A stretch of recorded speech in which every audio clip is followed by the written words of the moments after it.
पर तभी उनकी खिड़की पर एक ज़ॉम्बी आ जाता है, जिसे देखकर वो जोर जोर से चीखने लगती है और हम देखते हैं बहुत सारे ज़ॉम्बीज ब्लैक बुल बेस के अंदर आ जाते हैं। अब तक हमने देखा रॉयल नाइट्स रॉयल कैपिटल में लड़ाई के दिन का इंतजार कर रहे होते हैं और तभी द आई ऑफ मिडनाइट सन का एक जासूस उन पर नजर रखने वहां आ जाता है, पर कैप्टन मरियलोना और कैप्टन ओज़ेल उसे पकड़ लेते हैं और तब वो अगले दिन द आई ऑफ मिडनाइट सन के बेस पर पहुंच जाते हैं और तब कैप्टन मरियलोना सभी की अलग अलग टीम्स बनाकर उन्हें अपनी पूरी ताकत से लड़ने के लिए कहती है और तब वो लोग उस बेस के ऊपर हमला कर देते हैं। और अब आगे और तब यहाँ कैप्टन विलियम के बेस से ब्लैक बुल्स को एक लेटर आता है और तब कैप्टन यामी उसे पढ़कर बाहर जाने लगते हैं। तब गोश कहता है, आखिरकार क्या हुआ कैप्टन? तब कैप्टन यामी कहते हैं, विलियम ने मुझे लैंग्रिस के बिहाफ पर अपॉलजी लेटर भेजा है, तो इसलिए अब मुझे उसके हेडक्वार्टर जाना होगा। पता नहीं अगर उसने ही माफी मांगनी है तो वो खुद क्यों नहीं आया है। तब गोश कहता है, तो इसका मतलब मैं अपनी बहन से मिलने जा सकता हूँ। पर कैप्टन यामी उसे मना कर देते हैं और तब वेनिसा, चामी और मैग्ना भी बाहर चले जाते हैं और यहाँ बेस में सिर्फ ग्रे, गोश और गॉर्डन रह जाते हैं। तब गोश कहता है, तुम लोग ध्यान से सुनो, अगर कोई मिशन आएगा तो मैं उसे संभाल लूंगा, तुम अपने रूम्स में जाकर आराम कर सकते हो। और तब वो दोनों उस बात के लिए मना करने लगते हैं, पर गोश को कुछ समझ नहीं आ रहा होता। तब गॉर्डन कह रहा होता है कि मैंने बार बार अपने दोस्तों के साथ अच्छे रिश्ते बनाने की कोशिश की है, पर मैं आज तक इसमें कामयाब नहीं हो पाया हूँ। पता नहीं मैं ये कब कर पाऊंगा। तो चलो फिर हम लोग आज मिलकर अपने रिश्तों को अच्छा करें। तब ग्रे सोचती है, मैं बिना ट्रांसफॉर्मेशन मैजिक से इनमें से किसी के साथ भी बात नहीं कर पा रही हूँ, पर मुझे ये सीखना ही होगा क्योंकि ये मुझे अपना टीम मेंबर मानते हैं। और तब गोश उन दोनों को चुप देखकर बहुत परेशान हो जाता है और वहाँ से जाने लगता है और तब वो दोनों उसे रोकने लगते हैं, पर हम देखते हैं गोश को कुछ समझ नहीं आ रहा होता। तब ग्रे शर्माते हुए कहती है, गोश आखिरकार तुम ये क्या बना रहे हो? और तब गोश उसे अपनी बनाई हुई अपनी बहन की डॉल दिखाता है। तब गॉर्डन कहता है, लगता है तुम्हें डॉल्स में बहुत ज्यादा इंटरेस्ट है, तो चलो आओ मैं तुम्हें अपने हाथों से बनी हुई ब्लैक बुल्स की डॉल्स दिखाता हूँ। और तब ग्रे उसे देखकर पूरी तरह से डर जाती है। तब गोश कहता है, क्या तुम्हें समझ आ रहा है कि तुम कितने डरावने लग रहे हो? और अगर तुम्हें सच में दूसरों के साथ दोस्ती बनानी है तो तुम्हें थोड़ा और फ्रेंडली दिखना होगा, तो इसलिए तुम्हें सबसे पहले अपने फेस को ठीक करना होगा, जैसे कि सबसे पहले स्माइल करके दिखाओ। और तब उसकी हंसी को देखकर दोनों डर जाते हैं, जिससे कि गॉर्डन उदास हो जाता है। तब गोश उसे बाथरूम जाने का रास्ता पूछता है और कहता है, पता नहीं क्यों ये सारी जगह हमेशा बदलती रहती है, आखिरकार ये सब कुछ करने की जरूरत ही क्या है? तब गॉर्डन कहता है, मैं जब से यहाँ आया हूँ तब से ये जगह ऐसी ही है। तब गोश कहता है, क्या तुम्हें याद है कि वेनिसा और चामी किसी तरह के किसी घोस्ट की बात कर रहे थे? तो शायद ये हो सकता है कि ये सारी जगह किसी स्पेल की वजह से चेंज नहीं होती है, बल्कि ये सारा काम किसी घोस्ट का है। तब ग्रे कहती है, इस तरह के मजाक मत करो।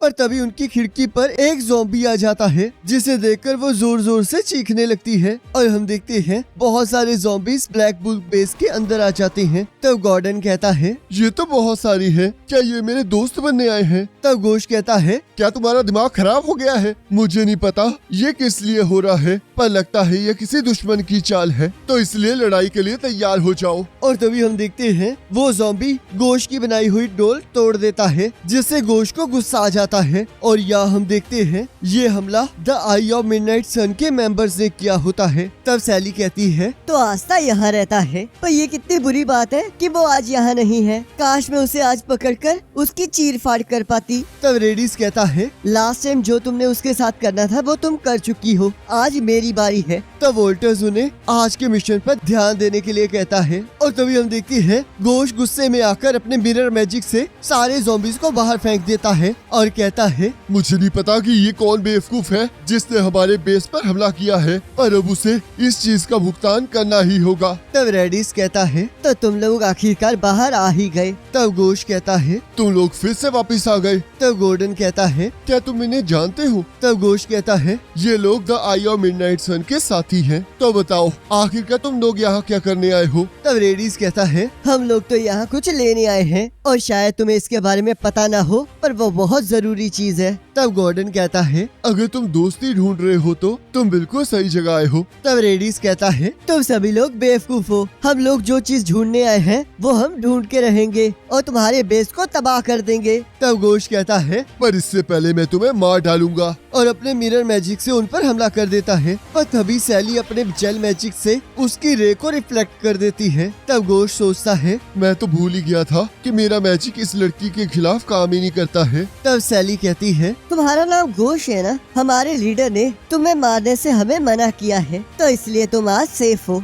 तब गोश्त सोचता है, आखिरकार उसने ऐसा क्यों कहा? पर रुको, अब मुझे याद आया, उसने लड़ाई के मैदान में भी मुझे यही कहा था कि वो मुझे मारना नहीं चाहता। पर आखिरकार उसने ऐसा क्यों कहा? और कहता है, सुनो साथियों, हमें इस टाइम इन्हें रोकना होगा। और क्योंकि कैप्टन और बाकी सभी लोग इतनी जल्दी वापस नहीं आएंगे, तो इसलिए हम तीनों को अकेले ही इन्हें हराना होगा। और तब हम देखते हैं सैली एक ज़ॉम्बी के अंदर अपने डार्क मैजिक आइटम को इंजेक्ट कर देती है और तब वो ज़ॉम्बी उन पर हमला करने लगता है। तब गॉर्डन कहता है, द आई ऑफ मिडनाइट सन के लोग बहुत बुरे हैं, क्योंकि इन लोगों ने मेरे दोस्तों को हर्ट किया है, तो इसलिए मैं इन्हें नहीं छोड़ूंगा। और तब वो अपने पॉइजन मैजिक से उस ज़ॉम्बी पर हमला कर देता है और कहता है, और जैसे कि हम डेड लोगों के साथ डील कर रहे हैं, तो मैं अपने मैजिक को पूरी तरह से यूज कर सकता हूँ। तब सैली कहती है, ये तो बहुत अच्छा पॉइजन है। अगर हम लोग सच में पॉइजन स्पेल के साथ लड़ रहे हैं तो मैं इसे अपने जेल की मदद से न्यूट्रलाइज कर देती हूँ। और तब वो ज़ॉम्बी मर जाता है और सैली उन पर हमला कर देती है। तब ग्रे कहती है, मैंने एक न्यू स्पेल सीखी है, तो इसलिए मैं तुम्हारी मदद करना चाहती हूँ। और तब वो सैली की जेल सेलिमेंडर को क्रिस्टल में बदल देती है और तब घोष अपने मिरर मैजिक से उस क्रिस्टल बने सेलिमेंडर को तोड़ देता है। तब सैली कहती है, तुम किसी के भी मैजिक की प्रॉपर्टीज को चेंज कर सकती हो। ये तो बहुत कमाल की बात है। तो अब तो मुझे तुम में बहुत ज्यादा इंटरेस्ट आ रहा है। तब रेडिस कहता है, अब तो इन्हें मारने में और भी ज्यादा मजा आएगा। और तब रेडिस अपने नंबर 0 ज़ॉम्बी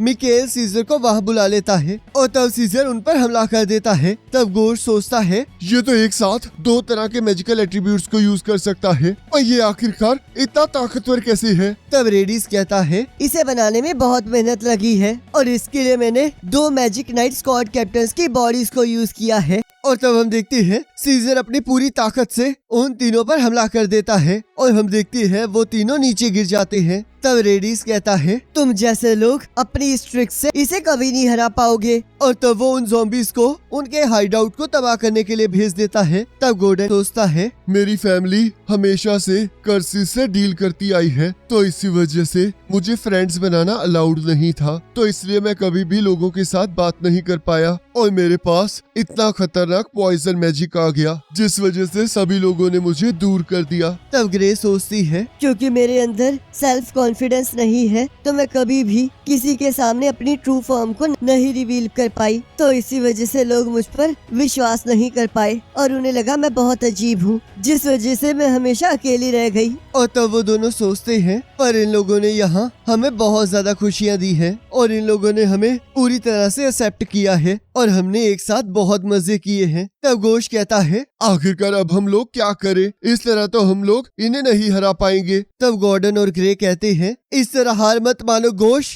क्योंकि हम लोग अपने हाइडआउट को बचा कर रहेंगे। तब गोश कहता है, तो आखिरकार अब तुम लोग सही तरह से बोल सकते हो, और वैसे भी अब मैं अपनी बहन के अलावा इन सभी को भी बचाना चाहता हूँ, और अगर कैप्टन यामी वापस आ गए और उन्होंने देखा कि हम लोग इस जगह को भी नहीं बचा पाए, तो वो हमारी पता नहीं क्या हालत करेंगे। तब रेडिस कहता है, तुम लोग कुछ नहीं कर पाओगे, तो चलो अब तुम पर हमला करके तुम्हें खत्म किया जाए। और तब सीजर को वो उन पर हमला करने के लिए कहता है, पर तभी हम देखते हैं ब्लैक बुल्स के बेस पर इमरजेंसी के अलार्म बजने लगते हैं और वो पूरा बेस ट्रांसफॉर्म होने लगता है और हम देखते हैं वोल्टर्स को भी उस बेस में से बाहर फेंक दिया जाता है। और तभी एक पर्सन वहाँ से बाहर आकर कहता है, आखिरकार यहाँ क्या चल रहा है? और इसी के साथ एपिसोड खत्म हो जाता है। अब नेक्स्ट एपिसोड का लिंक आपकी स्क्रीन पर आ रहा होगा, उस पर क्लिक करके अगले एपिसोड को देख सकते हो।